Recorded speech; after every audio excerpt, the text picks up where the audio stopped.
Peace, greetings. Thanks for visiting my channel. My name is Musa Starseed, and this video is all about the 18th tarot card in the Major Arcana, which is the Moon card. Have you ever gone through what some call the dark night of the soul? Joseph Campbell talks about this in The Hero's Journey.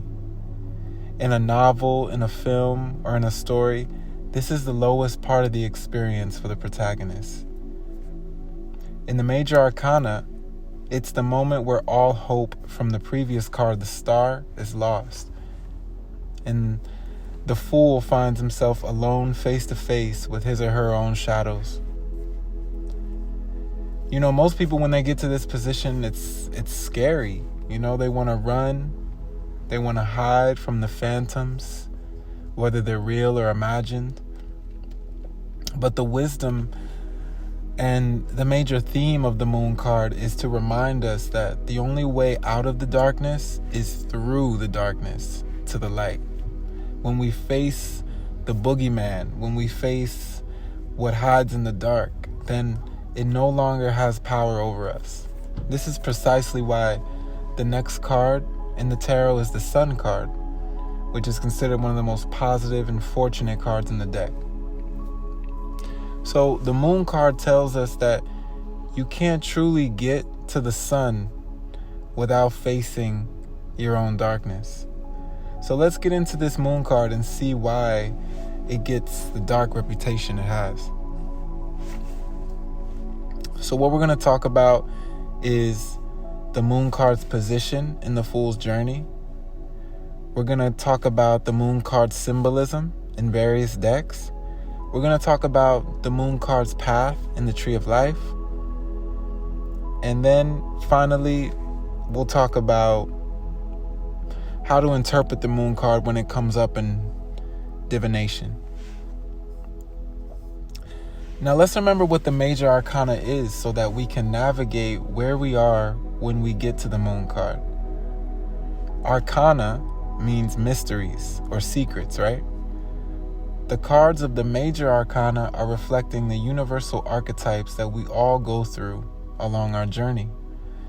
It's undeniable that within the cycles of life and death, we all experience similar events. Maybe not identically the same, but nonetheless, they're shockingly similar if you really look at it.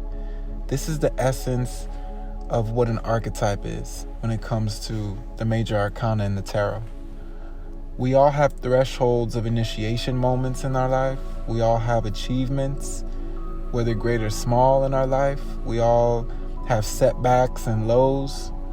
All this can be reflected in the Fool's journey, which is what the Major Arcana is. So now, when we get to the Moon card, we're coming to the 18th position in the story of the Fool. So you got to remember that this is towards the end of the Fool's journey.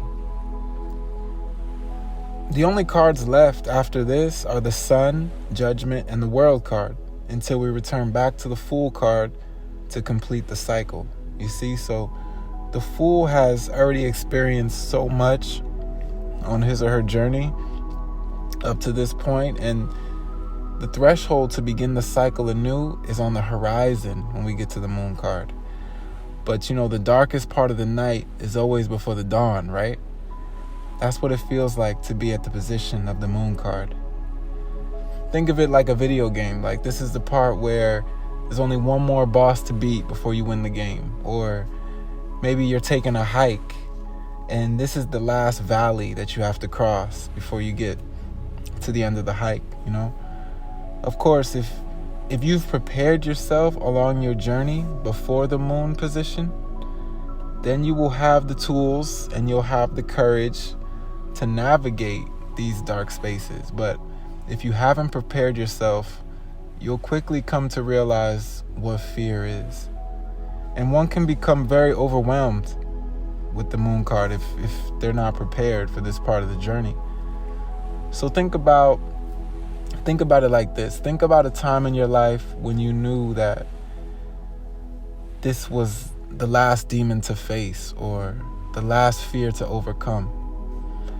Did you overcome it? Did you face it? Or did you find some way to secretly avoid it? or some way to creatively ignore it, or some way to sneakily run away from it. Those who say they don't have shadows often are the ones that have the biggest shadows. You see, but the truth is we all have shadows. We all have the dark parts of ourselves that hold our traumas and our wounds since the earliest ages of our lives. But the question to ask is, how are we choosing to respond to it? Are we repressing it? Are we ignoring it? Are we denying it? Or are we embracing it? Are we becoming aware of it? Are we shedding light on it? And are we constructively expressing it? These are the questions to ask when we get to the moon card. So it's up to you what you do with that. But once the light of the sun from the next card shines, everything will be brought into the light for all to see. So if you haven't truly healed your wounds, if you haven't truly faced yourself, then the cycle won't really transcend. The cycle can't evolve into the enlightenment that the sun card brings. This is why we find people who cycle back and forth through trauma in their lives. And at some point you have to realize that the common denominator is you. There's a reason why the word lunatic comes out of the root word of luna, which is what they use for the moon. The path towards healing or insanity is the path that we will talk about in the Tree of Life. So now let's talk about the path workings that the moon card governs. Remember that each major arcana card gives us insight into how to navigate specific paths in the Tree of Life. This information becomes very important when we want to accurately interpret the divinatory meanings within any given spread during a reading, right? So the moon card governs the 29th path in the Tree of Life. This path is known for bewitchments and illusions, which is very interesting. This is why the moon card has more of a dark connotation when it shows up in a reading. But this darkness is a necessary darkness that happens before the illumination of light. Think about the path that roots take up through the soil to sprout into the light. Think about the dark phase that a caterpillar must go through within the cocoon before it's born again into a butterfly. Think about the phase of gestation a fertilized egg must go through within the womb before a woman gives birth to a child. Phenomena like these all represent the significance of the 29th path. Now, if this is such a necessary and transformational process of impending illumination, then why is it a path known for bewitchments and illusions, right? Well, the key to understanding this is rooted in what two spheres of experience the 29th path connects in the Tree of Life. The 29th path connects the sphere of the material world to the sphere of spiritual desire. Now we're going to go over what this means, but before that, let's individually focus on these spheres so that we can get an in-depth understanding about the context of what we're talking about, right? So the earthly sphere, or what is called Malkuth in the Kabbalistic Tree of Life studies, this is the lowest position on the Tree of Life. It represents the tangible realities of where we live here and now. We interact with this world primarily through the use of our physical senses. The sphere that Malkuth, which is this lower sphere, the sphere that Malkuth connects to on this path is called Netzach, or victory, in the Kabbalistic Tree of Life studies. This is a sphere ruled by Venus and is more spiritual and non-tangible in nature. Malkuth can be described as a sense of density associated with the rules, regulations, and constructs of the material world, you know? Netzach can be described as a sense of enlightened achievement or of the positive sensations of reaching one's desires. So if we're starting from Malkuth moving towards Netzach on the 29th path, then we are looking to relinquish what we are binded to in the material world. We are striving towards our higher self and spiritual aspirations, right? If we are moving from Netzach to Malkuth on the 29th path, then we are looking to bring our spiritual desires and aspirations into tangible form, into manifestation. So essentially what this path highlights are the pathways and cycles of birth and death. This is a mysterious process. It's a hidden process. It's an occult process. And this is a process that's required to be done in the dark. This is a process done in darkness. Think about the ways that the cells rejuvenate in our bodies while we're sleeping. Think about the unconscious processes that happen through the neurosynaptic pathways in our brain when we process information or when we dream. These processes are happening underneath our conscious control. These are all processes governed by the moon card. And these are precisely what is used when navigating the 29th path of the moon. So the way we can learn to navigate this path, it happens early in our life. Specifically, the time when we learn how to respond to our childhood traumas and fears. That's when we start to learn how to navigate this path. Okay, here's a common scenario. We have the boogeyman syndrome, or the monster in the closet, or the beast under the bed, right? Or being scared of the dark. This is a time when a child experiences these moments in their lives. This is when they're navigating their 29th path. If a child with the proper guidance and modeling of parents is able to identify what's real and what is illusion, and is able to confront what's in the darkness, then ideally that child will have success in transcending the 29th path successfully. But successful navigation of the 29th path is for those who are able to communicate constructively with what their creative imagination is reflecting back to them, or they're able to know what is real and what is not real. See, the complications arise upon this path when the difference between reality and imagination can't be discerned. Children then resort to running away or running into their parents' bedrooms, things like this, all out of fear. So if this persists without correction, then this can create real manifestations later on in life in the form of phobias, psychoses, and serious mental disorders. The reason being so because the so-called monsters in the closet are left to fester in the darkness, accumulating power by feeding on the individual's fears. In this sense, an individual becomes trapped within the projections of their own mind, which sooner or later manifest in their realities as real, tangible things to be fearful of. These are the root causes behind what are called self-fulfilling prophecies and shadow manifestations.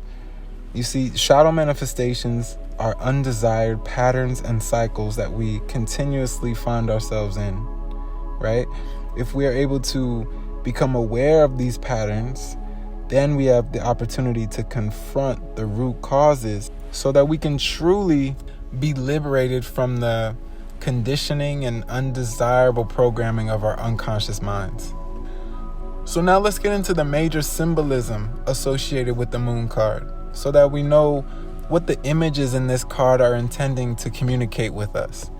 So the first symbols that we see with the moon card in many tarot decks is a pathway between two pillar figures. This path represents the 29th path that we've been speaking of, and the two pillars represent the last remaining structures of the earthly world of limitation and construction. Those are the constructions, those are the programmings that we must transcend to move into the light of a new day. Sometimes you see an actual moon in the card, but it's important to understand the moon card represents the new moon phase, or the dark moon, as opposed to the High Priestess card, which represents the actual full moon.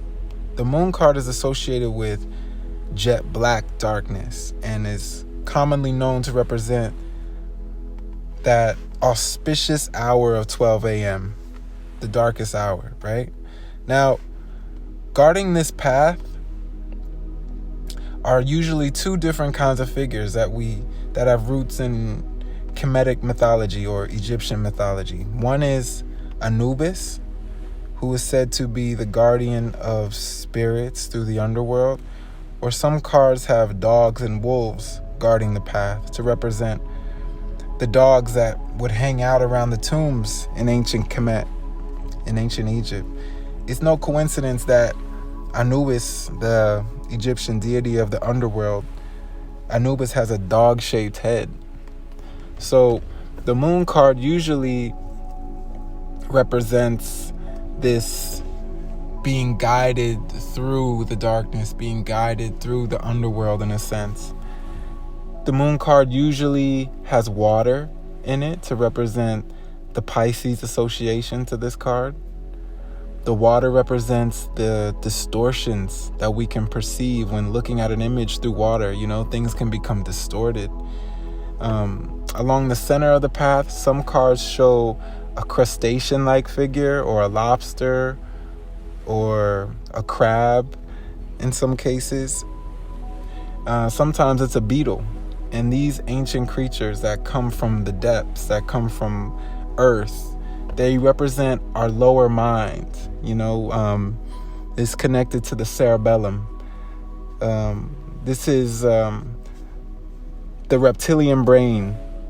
And this is supposed to represent the side of our brains that govern instinct, fight and flight responses. Specifically in the case of the beetle, this is an homage to Khepra, the Kemetic god of the sun. And just like the beetle who rolls, if you study beetles, the beetles will roll their own feces, and they will either use it to have their food inside or have their eggs inside. So the beetle rolls its own dung containing the seeds of its own rejuvenation. So this is supposed to be a reflection of the god Khepra, who rolls the sun from the underworld back up to the light of day. In some renditions of the moon card, you'll see drippings coming from the moon to represent the non-fertile stage in the cycle of menstruation.